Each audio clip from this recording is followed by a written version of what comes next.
Writing a book be like? So, writing a book is difficult, and you probably already know that, but you can do it. And in today's day and age, the famous saying is that content is king. So, what does that mean? It means that if you can package your content effectively, distribute it well enough, in this case, a book, for example, which you might give a few hundred hours to, can bring you returns for years to come. So I hope you'll watch this video to the end, but if not, I've linked an incredibly valuable essay in the description down below called A Thousand True Fans. So whether you want to write a fiction book or a work of poetry or nonfiction, whatever it might be, I think this essay can be incredibly valuable. So in today's video, I'll be telling you about some of the best pieces of advice I learned while earning my master's degree at one of the best writing programs in the country.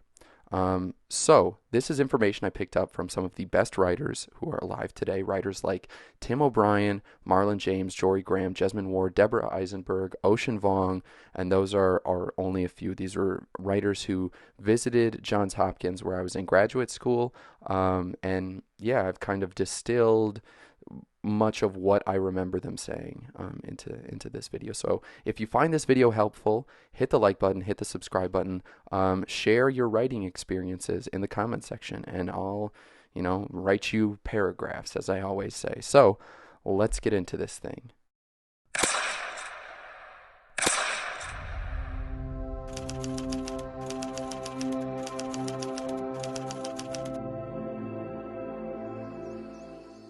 Okay, so first things first, I'm going to be talking about the grim reality of the publishing industry, and then I will move on to talking about, neglect everything else. That's how you write a book. You neglect everything except your writing. And the third thing will be making a conscious and continuous effort to find the joy of writing. I'll be going through all of these three. It's kind of a movement from the macro to the micro. So from publishing, kind of the criminality of the publishing industry.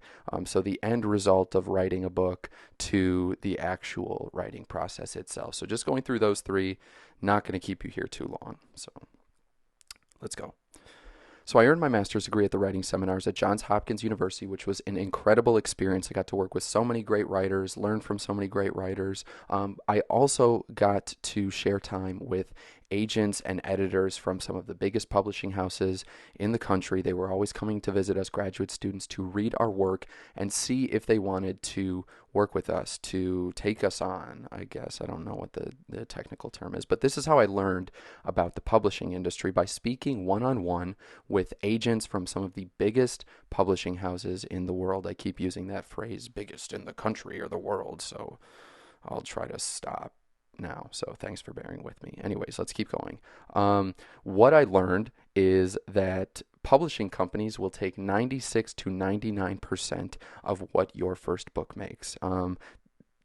So that's what's waiting. And I'll show my hand now. This is why I'm going this with the self-publishing route for anything I ever release. I would rather have, I think it's like 70%, if I'm not mistaken, unless something has changed, like 70% on Amazon I can get if I self-publish that way versus 1 to 4% by going through a big publishing house. So I don't care about the prestige that comes along with a big publishing house. I care about benefiting personally as much as I can from my own creative productions.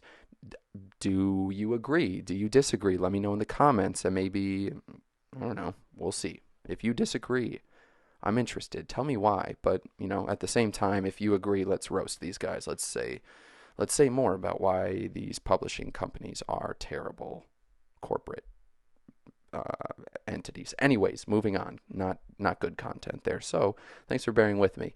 The publishing industry will rip you off and take your money, and to make matters worse, they will take that giant cut they will take almost all of your money without even being able to guarantee that your book sells.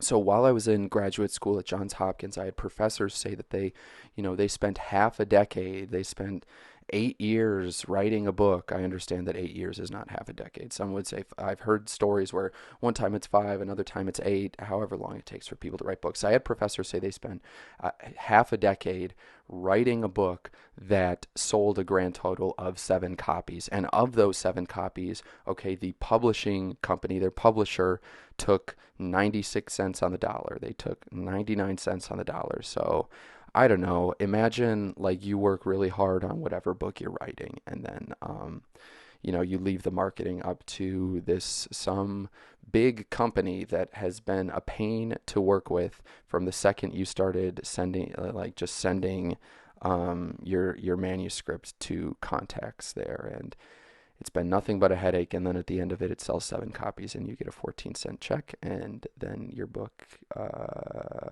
goes out of print, and that's it. So that's my first point. Traditional publishing is a nightmare, and I'm of the opinion that you're actually better off marketing your own book either yourself or by outsourcing it to a smaller agency, that you can find on Fiverr or Upwork, some like social media agency, whatever.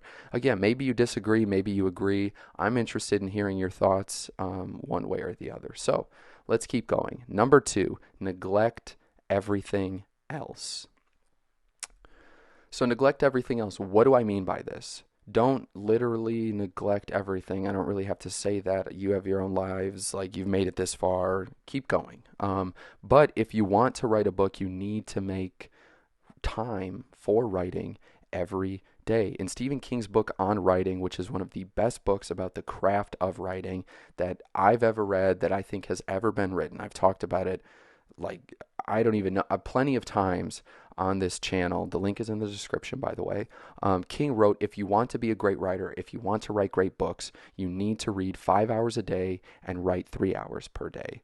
That's an insane amount of time to give day in and day out. But the point remains, if you want to write a book, you're much better off forcing yourself to sit down and write, even if only for 30 minutes a day. Basically, what my point is make writing a daily habit, and your efforts will compound in only a few weeks or months, depending on your word count. So the point is, you need to keep your time for writing safe, because there are always going to be different pressures trying to take that time away from you. It's not always, life will get in the way inevitably, but at the end of the day, most of the time it comes down to just forcing yourself to put pen to paper, to open, the Word doc or the Google Doc or whatever word processor you use.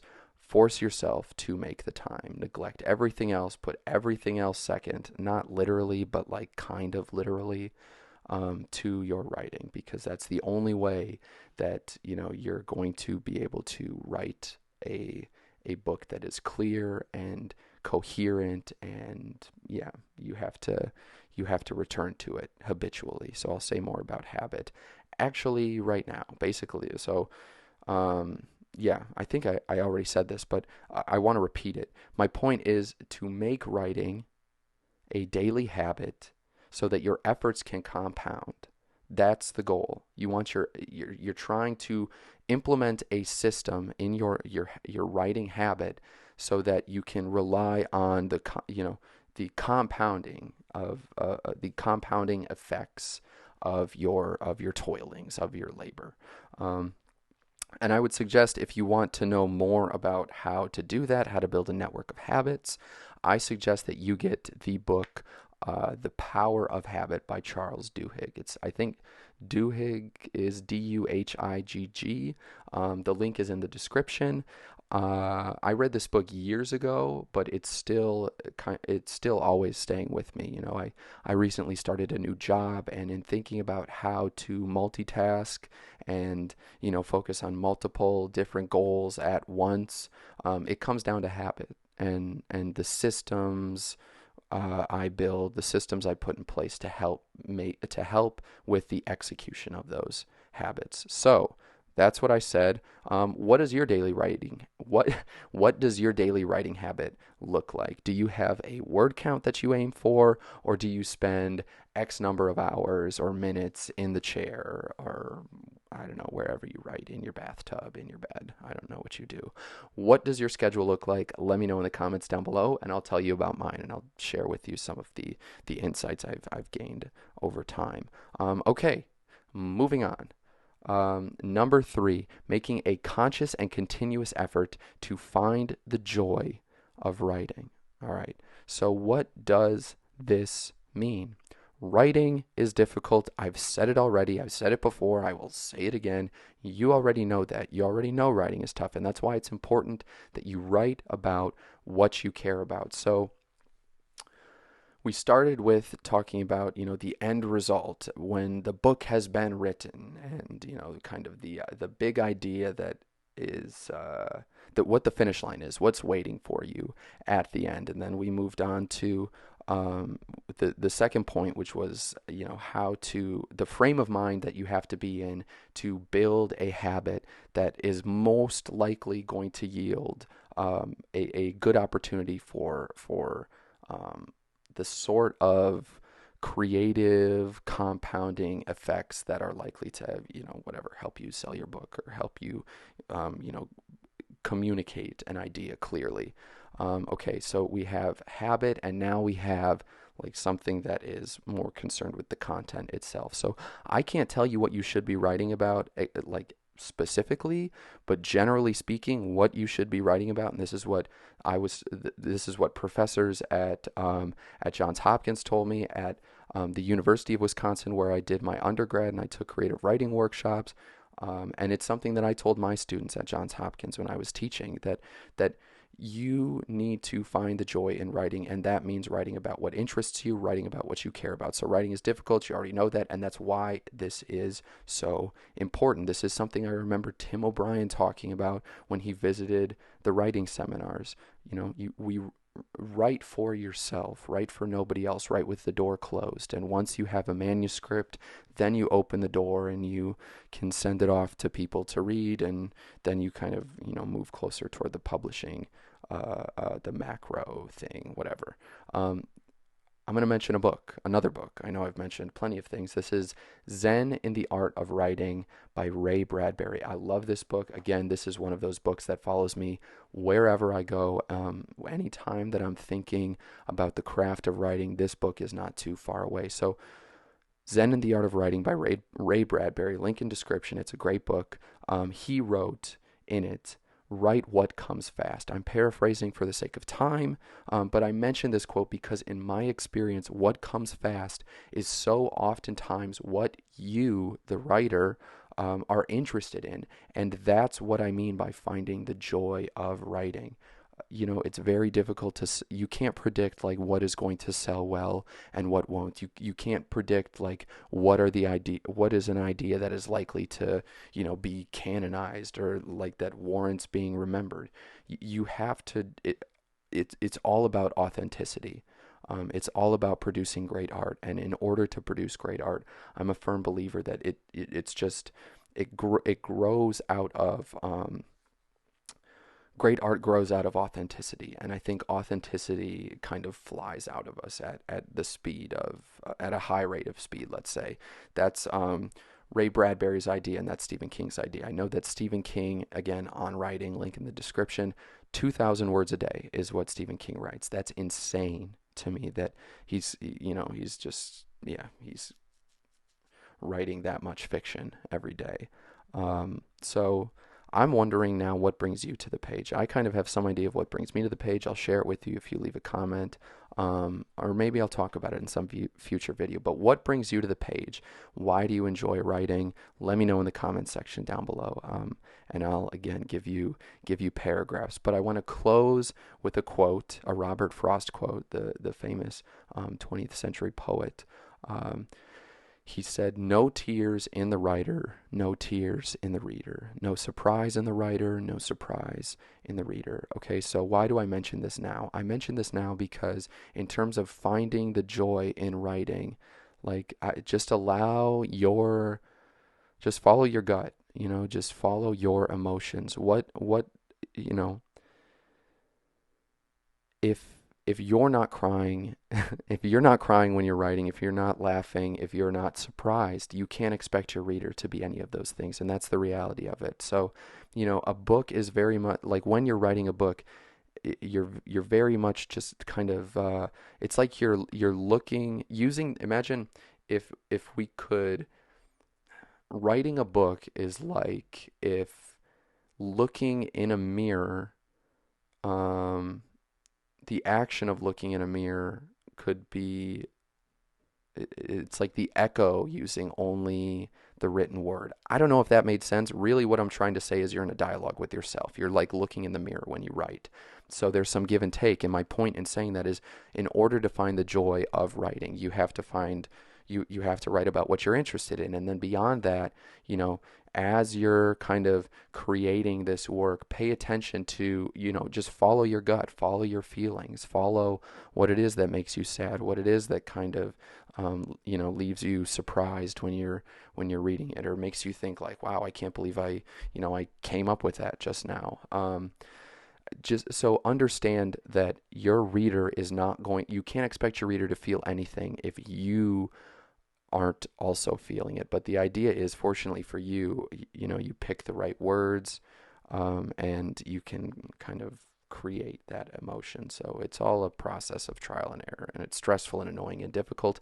But I'm hoping I can make it easier. I'm hoping that maybe this has been helpful. So this is why finding the joy of writing is such an important piece of advice for anyone interested in writing a book. Writing a book is a campaign that requires months, if not years, of thoughtfully executed daily routines. So understand that, take the pressure off of yourself, and then kind of focus on building a system that is going to allow for you to work to that point of writing a book, of finishing your manuscript. So again, I will say in closing that writing is hard, but it can be made more enjoyable when you write about what you care about. So we've covered a lot.